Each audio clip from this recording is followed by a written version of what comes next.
Present. Arm.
Order.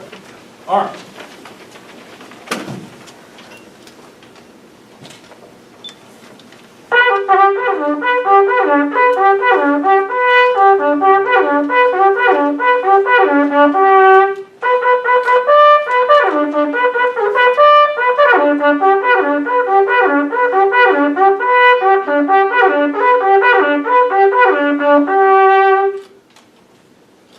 Color guard.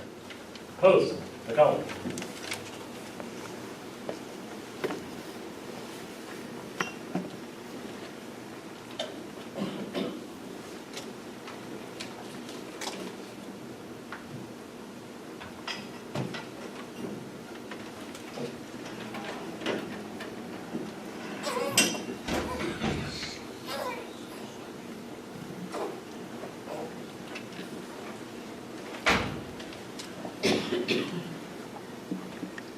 Color guard. Post.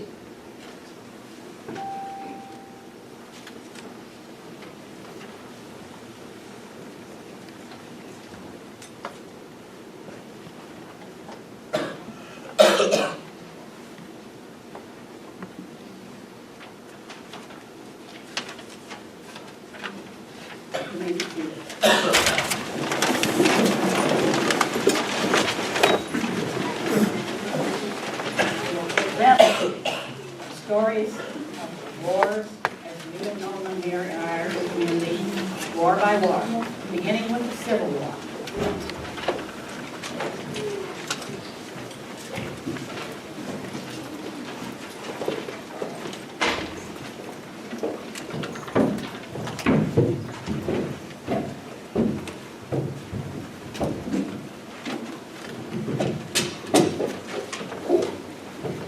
U.S. military history is closely tied to growth of the Ireton community, where a serious settlement began after the Civil War, which was fought from April 1861 to May 1865.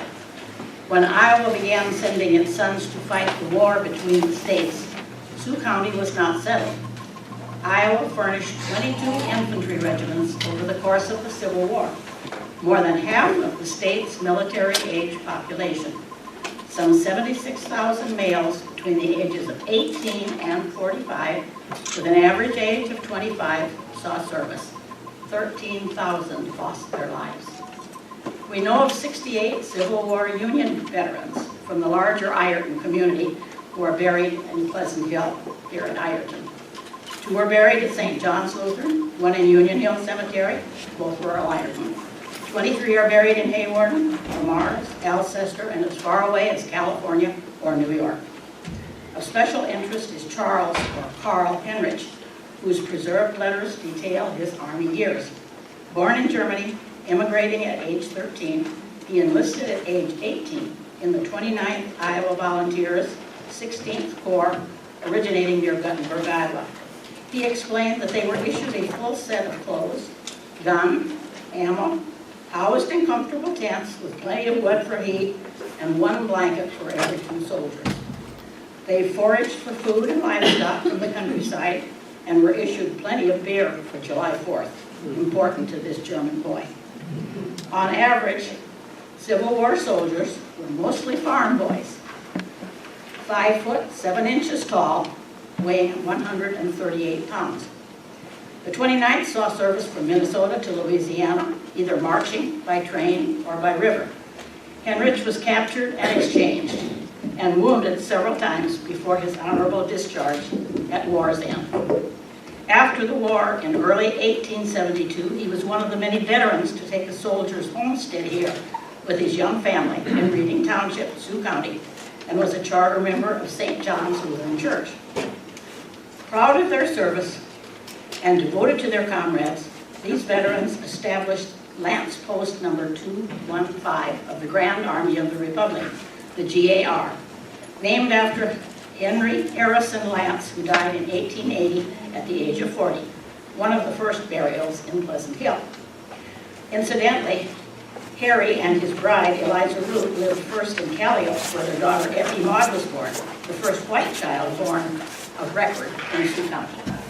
The GAR Post and its auxiliary, the Women's Relief Corps, organized our early Memorial Day services, held in a large grove across the road south of the present cemetery, and began the custom of decorating the graves of their fallen comrades. In the early years, without a monument to mark the center of the day's activities, they gathered around a broken column, a 6-sided white wooden structure of wood about 4 feet tall with a broken, jagged top, a reminder of the columns of soldiers broken in battle. We have no photos of this. The information in our program today is based on the very best sources available to us. Our apologies for any mistakes or omissions. They are unintentional. Our selection of individual stories was random, and many very worthy of mention may have been overlooked or omitted. And you veterans will notice in the course of the afternoon that some of our presenters are wearing pieced-together uniforms that are far from regulation. Although our Historical Society Museum racks hold donated items and uniforms from all branches and all wars, they're mostly too small. It seems warriors were and are slim and trim. Later, a cemetery monument, our familiar metal Union soldier atop a granite-sided base, initiated also by the GAR, replaced that broken column. It was dedicated May 30th, 1919. As to the Spanish-American War, which followed immediately after, we were represented locally by only 2 veterans, a local veterinarian, Dr. Alex Craik, and another man, Clark Cole, who we believe was an itinerant preacher. We have no further information on this war and its local participants. Okay.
generation was involved in World War I.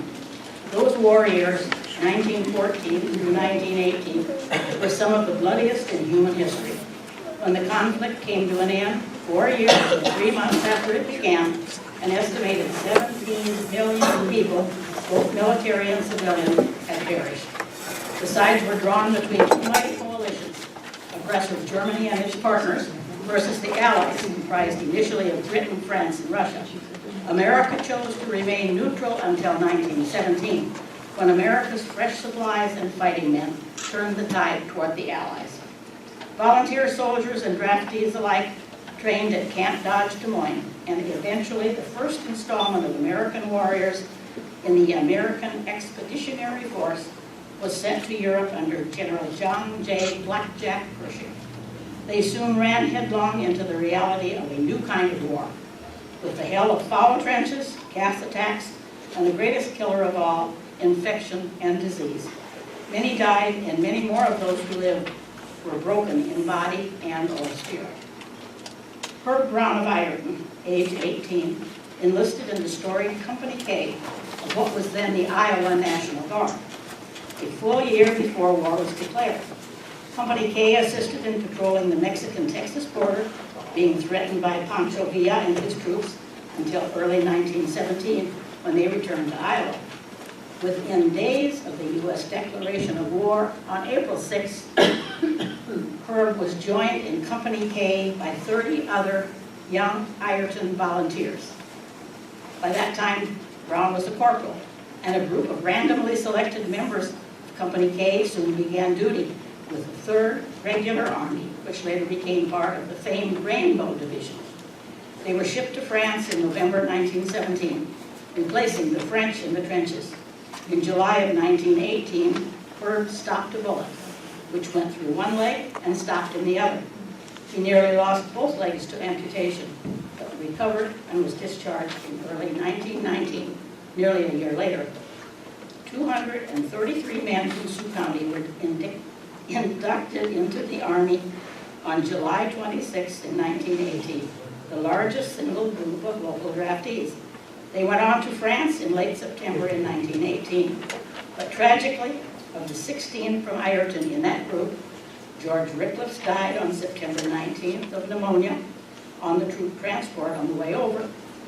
Casper Tomty died of pneumonia on October 8th in France, and Eddie Brown died of wounds he suffered on, ironically, Armistice Day, November 11th. Also by war's end, ill-fated Company K suffered mightily. Jake Levering, Eddie Bertram, and Fred Danbring were dead. Herb Brown horribly wounded and discharged, and 2 other men, Carl Jackson and Emery Cox, also perished. The 8 dead were between 19 and 30 years old. More than 136 men with Ireton ties served in World War I, over half of them in Europe. This included 11 sets of brothers, a large service flag with a square for each veteran, and an indication of his service, whether he was wounded, served overseas, and so forth, is now on display at the Ireton Museum, the old city hall across the street, along with several other small service flags. On the 11th hour of the 11th day of the 11th month of November, 1918, the armistice was signed and celebrated. The boys were coming home from over there, but word didn't get to the boys on the front, and fighting continued for days and weeks, and more were wounded and died. War scars whole families and communities. An example of this is that when word came of Herb Brown's wounding, his 31-year-old brother, Clifford, who was at home on the family farm, was assisting with threshing. When he heard the fearful news, he slid off the machine and onto the handle of a pitchfork that he himself had placed there moments before. The handle penetrated his body, mangling his intestines and causing his ultimate death. Eddie Bertram died the next month, in September, and Eddie Brown was wounded on Armistice Day, and he died in November, all in 1918, and all of these boys were closely related.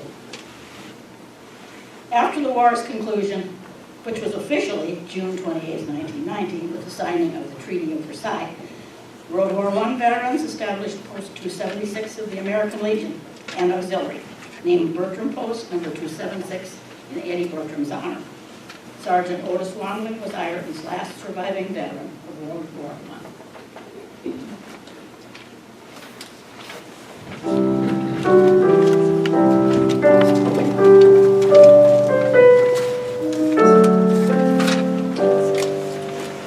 They were summoned from the hillside. They were called in from the glen, and the country saw them ready at the stirring call for men. Let no tears add to their hardship as the soldiers pass along. And although your heart is breaking, they can sing this cheering song. Keep the home fires burning while your hearts are yearning. Though your lands are far away, they dream of home. There's a silver lining through the dark cloud shining. Turn the dark cloud inside out till the boys come home.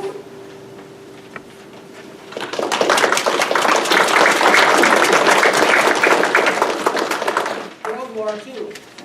In the early 1930s and early 40s, the U.S. was in the familiar position of trying to remain out of a war raging in Europe, until the sinking of a U.S. merchant vessel by a German submarine in early 1941. Then, in one of those never-to-be-forgotten events, the Japanese sneak attack on Pearl Harbor on December 7, 1941, changed the war's direction.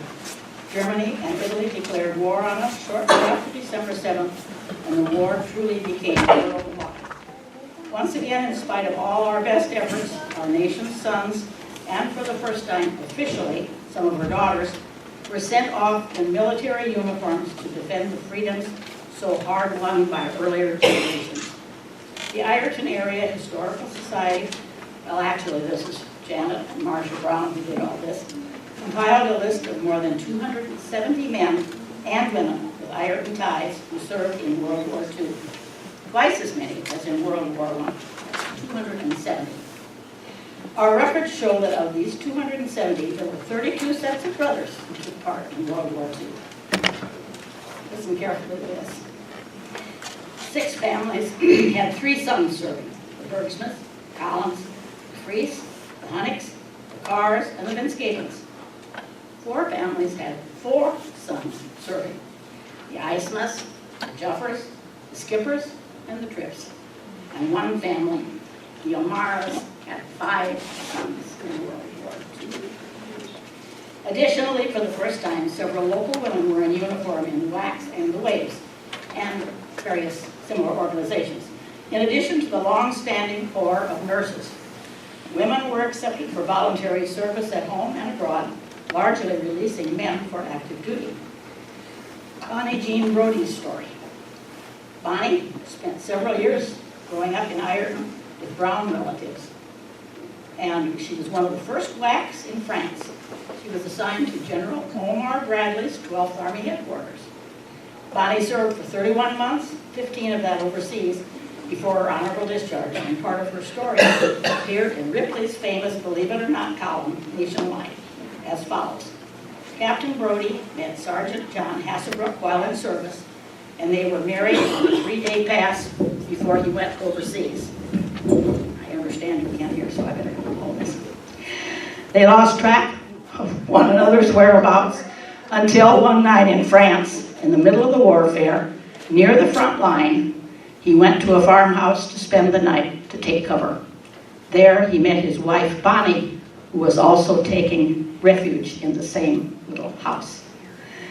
And it was the exact day and hour of their first wedding anniversary. believe it or not. Meanwhile, the Navy had its hands full in the Pacific as American forces landed on Guadalcanal in the Solomon Islands, exactly 6 months to the day after the infamous December 7th attack on Pearl Harbor. Darrell Liston's story.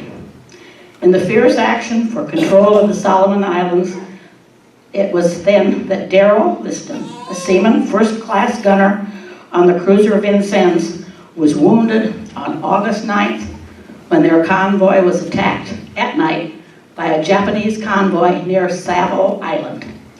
After the Vincennes was hit at least 86 times in intense shelling by 5-inch and 8-inch guns and struck amidships by Japanese long-lance torpedoes, the Vincennes, fully aflame, began to list and then to sink. Liston, who had been severely wounded by shrapnel in the face, on his left side and his left arm, when his 5-inch gun was taken out by a bomb in the opening of the attack, joined his shipmates and the captain in abandoning ship at 2300. Darrell was in the Pacific Ocean for 9 hours before being picked up by a destroyer, one of a few, only a handful to survive. 332 other Vincennes crewmen did not make it. Liston, who had enlisted on December 8th, was no greenhorn, having already participated in the Coral Sea and Midway battles before the Solomons attack. He recovered and survived to return home. During that seemingly endless war, our community suffered the death of 7 young men. Ted, Porky Snyder, and Leo Rolfs died in training flights. Harold Marino died of pneumonia in camp. Howard Dirks was fatally injured by a U.S. Army truck while being stationed in France. Reuben Skipper was killed during a tank infantry assault in France. Arthur Larson died when his ship was sunk in the Solomon Islands. And Robert Cooper, who was Ireton's first fatality, died from explosives in New Guinea. Robert Cooper's story. Following his death, Robert Cooper's parents, Emma and Cecil Cooper, received the following letter from one of his supervisors. February 19th, 1943, dearest bereaved mother. Your son died instantaneously from an enemy explosive which entered and ruptured his heart February 17th, 1943 at about 4:30 p.m. He was brought to our surgery where his body was prepared and rested overnight. His death undoubtedly has been the cause of saving other lives. Immediately the next morning after a beautiful tropical sunrise, the natives of New Guinea brought a casket they had made. In the bottom of the casket, to the depth of several inches, they had placed foliage and sweet-smelling herbs for which they had scoured the countryside and the jungle about. Your son was then reverently placed by some of his comrades in that coffin. The natives packed more herbs and foliage around Robert's body. The casket was sealed, and different kinds of ferns and foliage, remarkable for their beauty, were placed about a foot thick over the top. The sides of the casket were covered by beautifully woven palm leaves, and a large silk American flag was draped over all. The whole was lifted to the shoulders of 6 stalwart natives, picked for their manliness and beautiful stature. He was then carried in a small procession of officers and men through files of soldiers at the salute to the battalion chapel. Here his body rested in state, guarded by soldiers with fixed bayonets, one on either side of the casket. He rested in state. At 2 p.m. February 18th, 1943, a military funeral was held. The chapel, a beautiful tropical affair, was filled to capacity by officers and hundreds of his friends and companions who came to mourn his loss. 3 songs were sung accompanied by the field organ. After the services, the casket was borne on the shoulders of 6 of his comrades, and a procession was formed. It was led by the chaplains, followed by the honorary pallbearers and rifle squad, then the casket, then the colonel and his staff and officers, and then a whole contingent of about 300 soldiers, all marching in somber military manner. This cortege wounded its way on a trail to a small American cemetery about 1/5 of a mile from the chapel. The graveyard is about 100 yards from the beautiful Pacific Ocean, and the surrounding area is truly beautiful to behold, with a vast mountain range towering in the distance. At the grave, prayers were said by the chaplains. The firing squad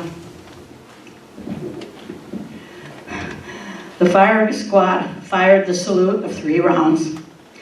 Taps were blown by the bugler, and your son was consigned to his grave with the prayers of the chaplains.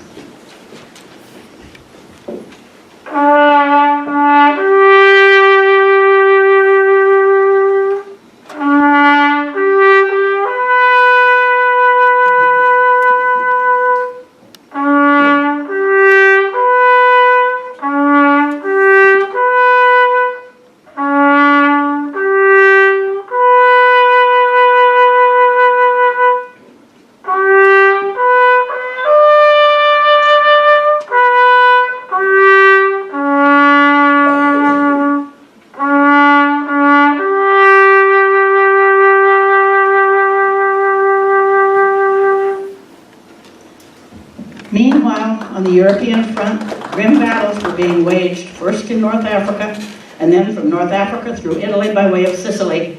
With the support of the 12th Air Force, the Allies fought their way through the mountains of the Italian boot. Armored units under General Patton, fondly called Old Blood and Guts by his shoulders, soldiers, excuse me, inched mile by bloody mile through Belgium and eventually into the heart of Europe, while British and American aircraft took turns bombing the manufacturing heartland of Germany, both by night and by day. Bernard Kromendijk's story. Bernard Kromendijk trained as an Army parachutist with the 101st Airborne 377th Battalion. The spring of 1944 found his unit stationed in England, waiting to take part in D-Day. In a widely circulated photograph, which became a great civilian and military morale booster, Bernie and his buddies were photographed just an arm's length away from General Eisenhower when he visited and famously encouraged the troops.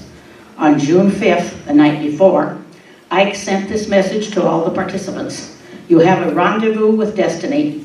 Tonight you were born. You were on English soil. Tomorrow you will be on French soil. Good luck and God bless.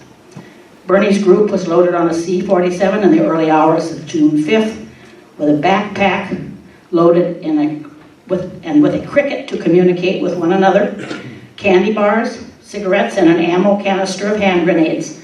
Each man wore sturdy boots, carried a switchblade knife, and a folding stock carbine rifle strapped to his right leg.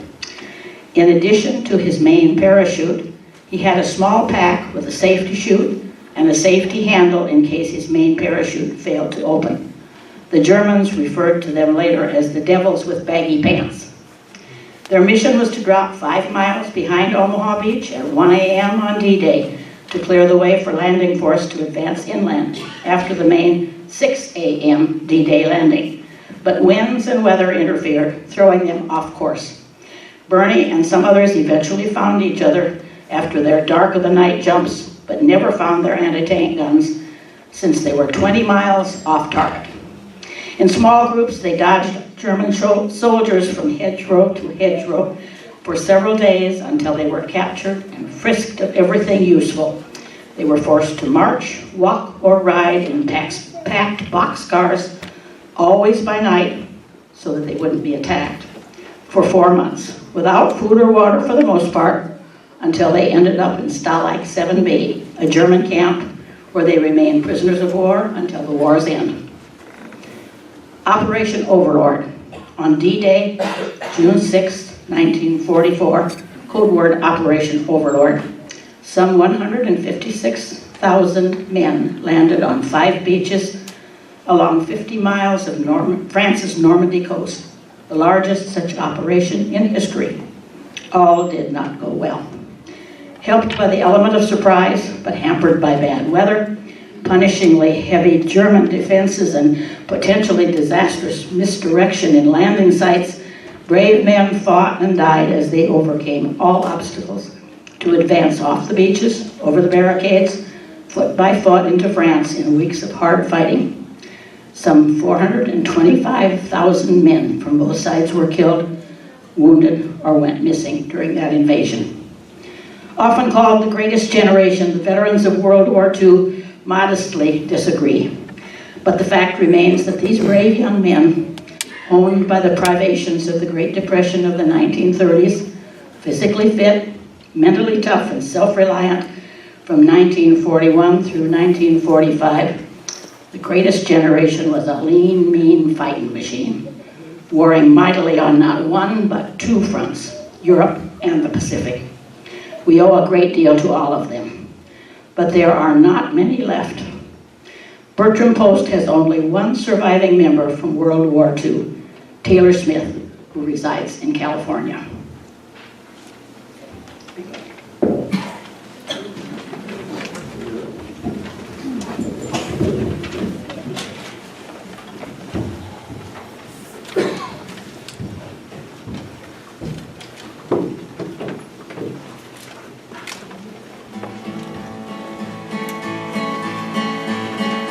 There's a star-spangled banner waving somewhere in a distant land so many miles away. Only Uncle Sam's great heroes get to go there, where I wish that I could also live someday. I'd see Lincoln, Custer, Washington, and Perry,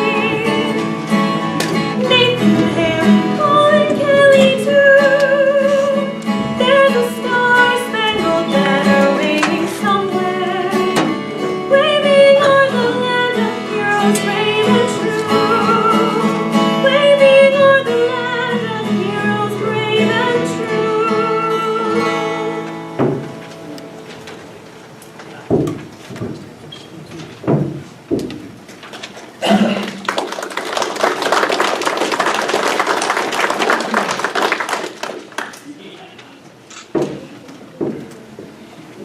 Technical difficulties.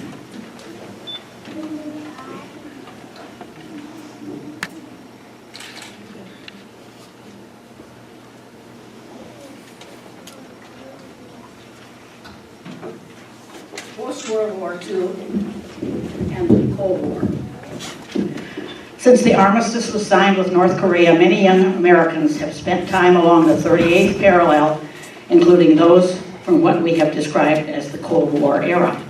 The Berlin Wall fell in 1989. Democracy was established in the former Soviet Union and other Eastern Bloc countries. The so-called Cold War existed from 1955 until U.S. entry into the Vietnam War in July 1964. The Selective Service Act continued in effect, and many young men spent their first 2 years after high school serving in Korea, Germany, Japan, England, Newfoundland, on bases in the U.S. or seeing the world courtesy of the U.S. Navy. Several Ireton men entered the service shortly after VJ Day. That was September 2nd, 1945. Many of the post-World War II servicemen worked in hospitals or other positions assisting returning veterans, while others were on duty around the world. Although the U.S. was at peace, service during this area was not without hazards, and for the Veningen family and their many Ireton friends, it brought heartache when Captain Glenn Veningen was killed in a truck accident on an ice-covered road in Greenland in 1948. Mr. Veningen enlisted in the U.S. Army immediately after his 1946 graduation from Ireton High School. The only son of Ed and Trina Veningen, Glenn served overseas for 10 months.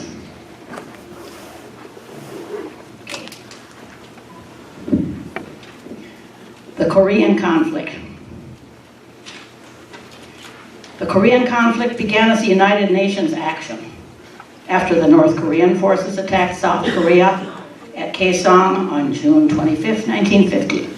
2 days later, President Truman ordered the U.S. Air and Sea Forces to support South Korean forces, and so began U.S. involvement in yet another foreign war. Under the command of General Douglas MacArthur, the UN's Supreme Commander, began the bitter battles between the North Korean communists, who had been joined by the Red Chinese, and the combined might of the participating UN forces worldwide. Far from being what was first described as a police action for the following 4 years, the armies waged war back and forth across the infamous 38th parallel. In early 1951, President Truman, himself a veteran officer in World War I, and General MacArthur famously locked horns. And General MacArthur was relieved of his command in the Far East by Truman on April 11, 1951. MacArthur was succeeded by General Van Fleet in the first of a long list of changes of command, and fighting continued in places such as Seoul, Heartbreak Ridge, Incheon, Panmunjom, the Yalu River, Old Baldy, Mockingbird Hill, Busan, and Pork Chop Hills, and those names became familiar on the evening newscasts. After almost 4 bloody years and far too many casualties, a truce agreement was signed by North Korean President Syngman Rhee and 8th Army Chief General Maxwell Taylor at Panmunjom in 1953, after history's longest series of peace talks, 575 meetings over a period of 2 years and 17 days. The Congress looked like hard workers, doesn't it? Our records show 57 local veterans, including Connor DeBoom, who served during the Korean era. The Draft Selective Service Act was again in force, and a number of young men from Ireton served in Korea during the conflict. Others served on the West German borders, guarding against communist forces in Japan, on Guam, and elsewhere. Although it was often called the Forgotten War, the Korean War was brought home to Ireton on August 3, 1951, when one of its former members, 22-year-old Private Marlon Walraven, the son of Mr. and Mrs. Clarence Walraven, was killed in action near Kupare in North Korea. He is buried in Pleasant Hill Cemetery. But we also have a lighter tale to tell. Clarence Click Anima of Ireton, along with fellow Sioux Countyans Herman Grader, Erland Kane, Lois Unken, and Carlisle Swede Dirks were inducted together into Uncle Sam's Army in June of 1953. After completing basic training together, they were shipped to Kreilsheim, Germany, and received orders to different units. But after 18 months, they got back together before being sent home. And Sergeant Click was put in charge of one barracks before they got on ship for the States. Swede was in Click's barracks. The first time Click called the men out for roll call, Swede said, "Oh, I got it made. Sarge is from my hometown." Click just smiled. About a half hour in, his superiors called Click into the orderly room and told him to get a 6-man latrine detail together. The first name Sergeant Click called was Dirks. As a sergeant, Click had his own compartment on the ship home with a bed and so forth. One time he went up on deck and Swede happened to be there too. "Oh," Click said, "I need a detail. I need somebody to make my bed." Swede told him where he could go. But there's more. They were mustered out through Fort Sheridan. Click thought he was done. The officer in charge said, "I need someone to take charge of this bunch until they get home. Any sergeants here?" Naturally, Dirks volunteered him immediately. "Sergeant Click!" A couple of years later, Click was living and working in Ireton, where he was approached about joining American Legion Bertram Post number 276, and that was the beginning of 50-plus faithful years of hometown service. His involvement included very important post duties. That of Sergeant-at-Arms for events like Memorial Day services and other special events and funerals, when he briskly marched them in, marched the color guard and the firing squad into position and out again with brisk military precision. While serving in Germany, Click had been trained at a non-com academy called Little West Point and was named the student first sergeant there. So he could easily handle the sergeant-at-arms job, he thought, for a couple of years. He did such a good job, he became a fixture of our Memorial Day activities every year from 1957 to 2007, a total of 50 years. 2 of his children represent him here. He was proud to do it, and we were proud and privileged to have him represent generations of Ireton's finest.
young men and women in the military, the 1960s was one of the most difficult periods in American history.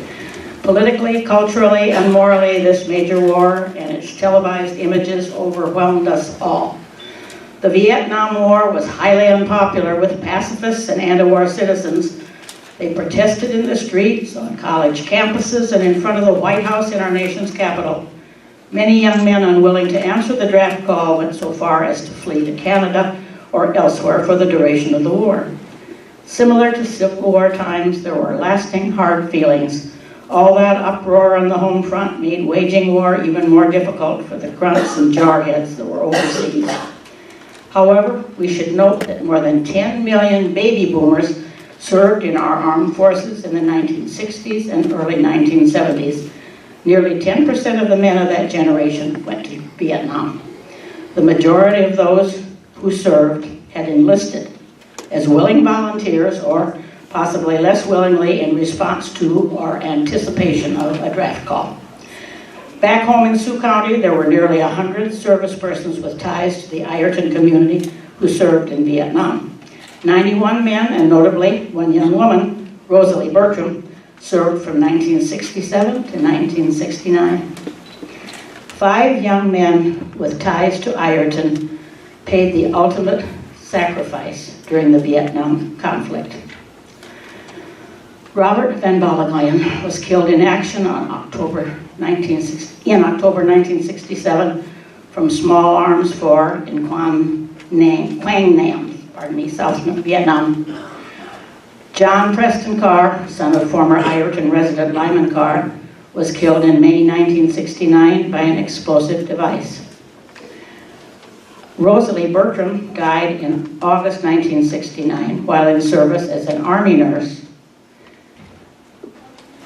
Bruce Liston was killed in January 1970 in a train accident while serving with the U.S. Army in Germany. And Terry M. Mike Westergaard was killed in action on November 1968 while assisting a fellow Marine disarming himself. This is Mike's story. Jesse and Betty Westergaard received their heartbreaking "We regret to inform you" letter in regard to the death of their son Terry, or Mike as we knew him. Dear Mr. and Mrs. Westergaard, it is with profound regret that I write you concerning the recent and untimely death of your son, Lance Corporal Terry M. Westergaard, U.S. Marine Corps, in Quang Nam Province, Republic of Vietnam. Terry was a member of an 8-man reconnaissance team which had just returned to the battalion area after a 5-day patrol. At approximately 9:50 a.m., Terry was assisting another member of the patrol in removing hand grenades and other high explosive ammunition from his equipment when a hand grenade dropped to the ground between them and accidentally exploded. The other Marine was killed instantly. Terry received multiple shrapnel wounds and was immediately evacuated to a hospital. Despite the doctor's efforts, Terry succumbed to his injuries at approximately 10:50 that same morning. Just before he died, Terry received ministrations from Protestant chaplain W.G. Brown of the U.S. Navy. It may comfort you to know that a memorial service was held for Terry at the battalion chapel and was attended by his many friends. A copy of the church bulletin is enclosed. Although it may seem like too little and too late, your hometown folks, here and all around you, would like to say thank you. Well done, and welcome home.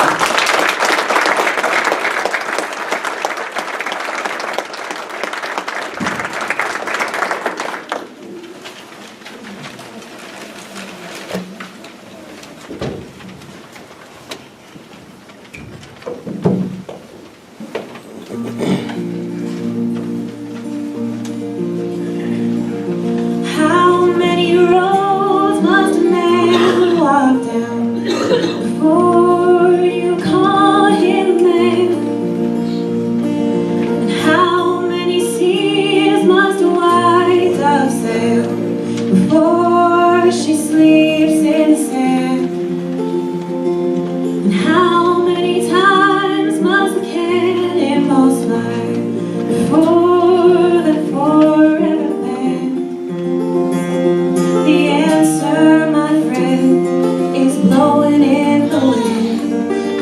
answer is blowing in the wind.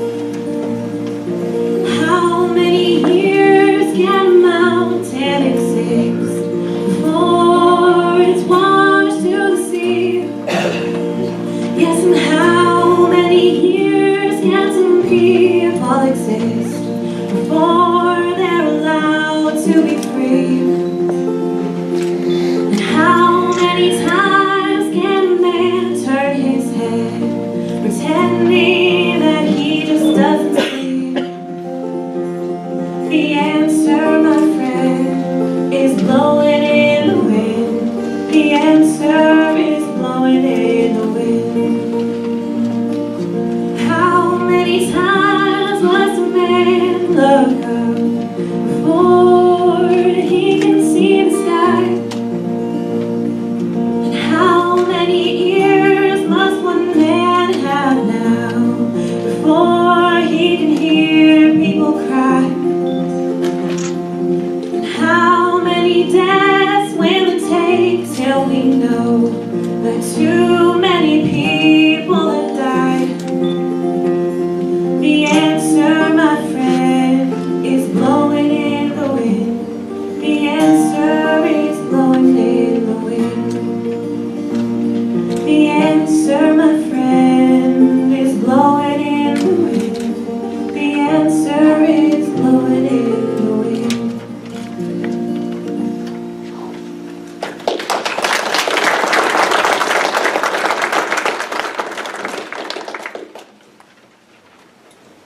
Desert Storm to the present.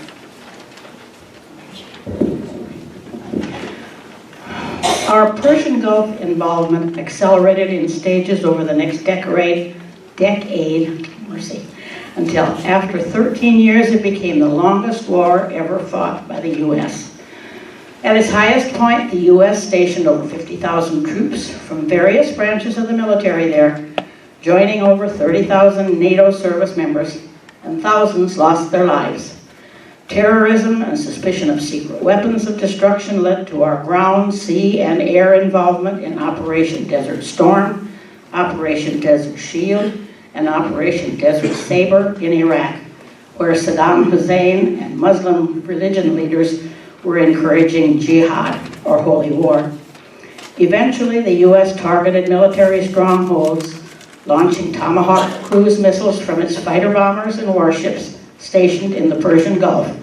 Hussein went into hiding in a hole in the ground and was captured, tried for war crimes, and found guilty and executed in 2006. We would be remiss if we didn't include the Army National Guard and the 185th Air Guard members in our Veterans Salute. Many Guard members joined the Guard as high school seniors. They gave 1 weekend a month and 2 weeks a year for training, plus active duty whenever and wherever called upon. Since its inception, the 185th out of Sioux City has been home to many locals, both men and women, switching from a fighter wing to a refueling wing and KC-135 tankers. One of our own, Technical Sergeant Craig Hoyer, the son of Eloise and Ron Hoyer, lost his life in a motorcycle accident in 1986 after 2 years as a member of the 185th. The post-Vietnam era has been all volunteer military, highlighted by women in the service and their increasing roles in combat. It includes conflict in Lebanon, Grenada in the early 80s, Panama, 89 and 90, and the beginning of the Gulf War on terrorism in 1990.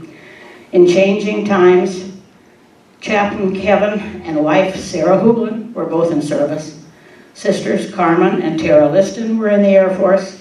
6 members of the Harold Pry family, Teresa, Glenn, Charlene, Diane, Jean, and Harold Jr., were serving in the Navy and the Air Force.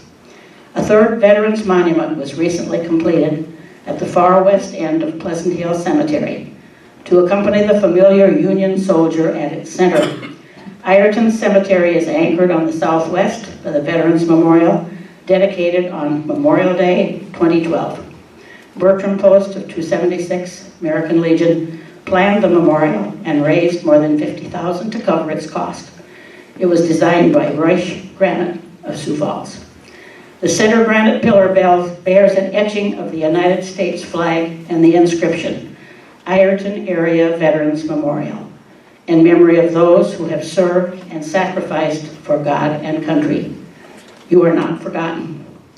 Bertram Post 276 is inscribed at the top of the pillar. To the left of the center pillar are pillars representing World War I and II, and to the right are pillars representing Korea and Vietnam. The pillars bear the seals of the United States Air Force, Army, Navy, Marine Corps, Coast Guard, and Merchant Marine. The east side also refers to Lebanon, Grenada, Panama, the Gulf War, and the War on Terrorism. The east side of the center pillar bears an etching of an eagle in flight and a quote from John 15:13. Greater love hath no man than this, that he lay down his life for his friends. Now we'll have a few words from Chaplain Ben Sloten.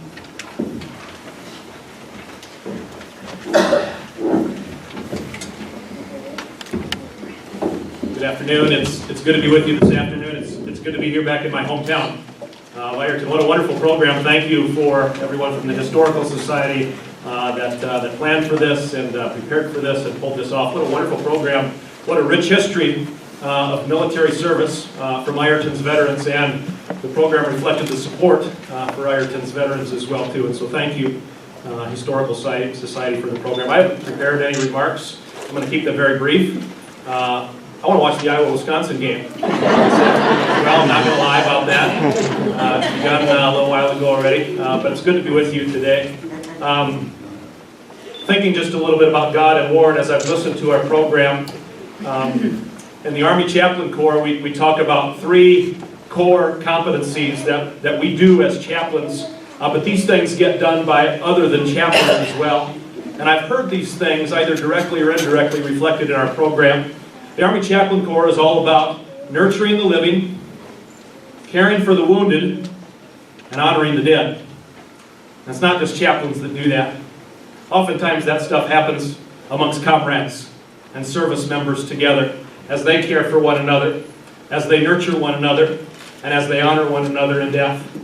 And oftentimes as I think about war and service to our country, which can often be challenging and hard and difficult, not only for service members, but for families who sacrifice very much as well. And I think it's important on Veterans Day that we acknowledge not only our veterans, but their families as well, because they sacrifice often greatly as well, so that we can serve our country. But many times as I share with soldiers that I serve as chaplain for, I share one of my favorite psalms. And I think it's very fitting not only for all of life and all who look to God and trust in God, but it's especially, I think, fitting for service members. Psalm 121, and it goes like this. I lift up my eyes to the mountains. Where does my help come from? My help comes from the Lord, the maker of heaven and earth. He will not let your foot slip. He who watches over you will not slumber. Indeed, he who watches over Israel will neither slumber nor sleep. The Lord watches over you. The Lord is the shade at your right hand. The sun will not harm you by day, nor the moon by night. The Lord will keep you from all harm. He will watch over your life. He will watch over your coming and your going, both now and forevermore.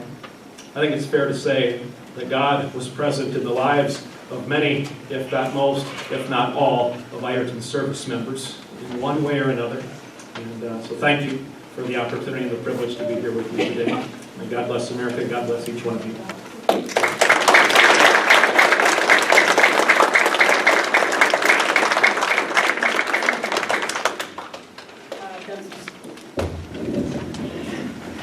Done some stumbling along here as it is, but I have to apologize ahead of time because I'm going to read a letter to you that many times as I've read it, it still affects me the same way, so be patient with me, please. It's from a column in the Ireton paper, written by an anonymous old lady from Ireton. It's called A Very Personal Letter. Several years ago, soon after the 9/11 episode, the following letter was discovered at the Ireton Cemetery. One of the faithful volunteers who dressed the graves of our fallen veterans found it at the base of one of the crosses after the Memorial Day ceremonies. The letter found its way to a Legion Auxiliary member, and it has been kept as a reminder of the deep feelings of thankfulness held in this community for all that has been sacrificed in the name of freedom. No matter how many times we read it, it tugs at the heartstrings in the same way, as we remember all those fine young men and women who served in times past and continue to serve at such great cost. Altogether, too many of us have known the same feelings of pride and pain in wartime, and any one of us could have written a similar tribute. I quote, "Too many years and too many Memorial Days have gone for me to sit back and not formally thank you for all of the sacrifices you made for me and everyone else in this great nation of ours. But the events of September 11 have struck a nerve in me and tell me that it was time to do something about it. It was your bravery and unselfishness that lets me and my family continue to live in peace and freedom. So I salute you for your actions and the protection you provided for your country and family. We have never met, but someday we shall. My mother has told me of some fond memories of you. It would have been an honor and a pleasure to have met you. If you were anything like your brothers, it would have been a joy to have talked to you. In closing, I would again like to thank you and let you know that your family and I will never forget you and what you did. You will always be remembered. Rest in peace. Your nephew." It was unsigned.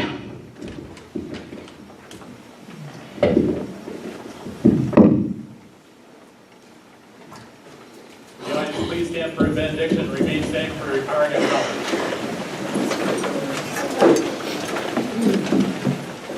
Receive a benediction. May the Lord of peace himself give you peace at all times and in every way. May the Lord be with all of you. Amen. Father, oath.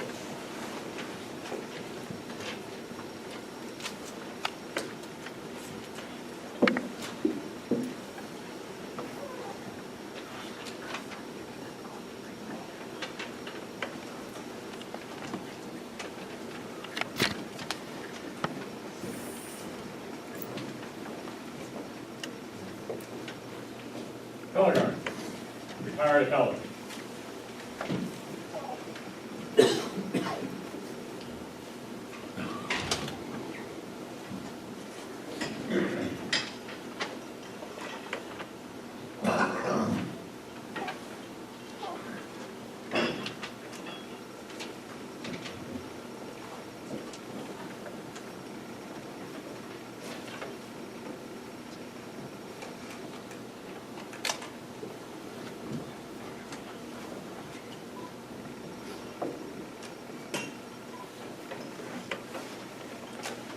Color guard. Oath.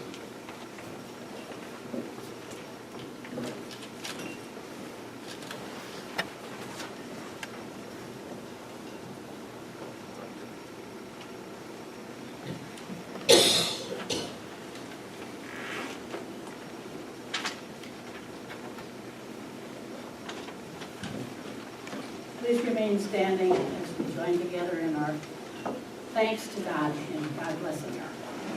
Allie will introduce us to it, and y'all are going to join in.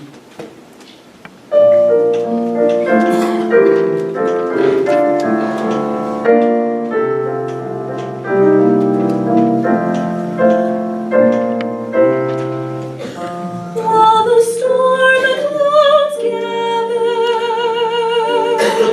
far across the sea,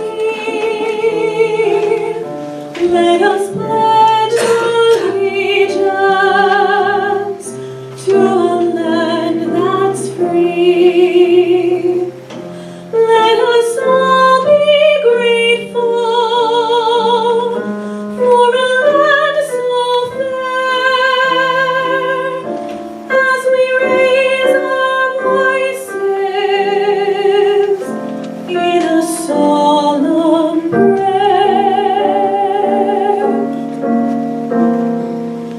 God bless America,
plaque that's been honored to guard and care for and preserve. The Christian school, some of the Christian school children have written letters to veterans, and those children are encouraged to go over to the display table, and any other children that are interested in doing so, and you can hand out the flags that have been part of the decoration so that everyone here has one. But one thing more that we have to do before we part today. Any of you who are veterans, would you please stand?